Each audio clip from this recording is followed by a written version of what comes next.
What's up, Walmart shoppers? Walmart, take us to Walmart. They have everything. What's up, Walmart shoppers? This will be a short video on how to fix the Kubota L3400 no start. So you turn the key over, nothing happens, right? So I'm going to tell you what I did, and it's going to save you the most time. So the first place to start is going to be with the seat switch, which is right here. This is a fairly easy repair, just unclips, and you can get these online fairly cheap, or use a multimeter and test this. But if the seat switch is bad, that will cause the tractor not to start. The next repair, so if the seat switch is not your issue, almost certainly it's going to be these two PTO switches right here. You got one on the left and one on the right. See the metal contacts here? So you'll have to take this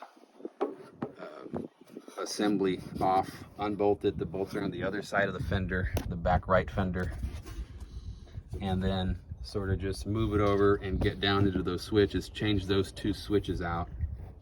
I'm almost positive that will be your issue, because that was my issue and I finally did the repair. Okay, so if this isn't the issue and the tractor still doesn't start, you likely have an issue with the pedal neutral switch, right, which is behind here. You take off this plate and there's a switch that disengages and engages when the pedal is dead center for neutral. And if that's not working, or it's not aligned correctly, then that will cause the tractor not to start. So that would be the third thing. I went ahead and replaced that switch before I replaced the PTO switches, and so I've got a new switch, but that wasn't the issue. Anyway, beyond that,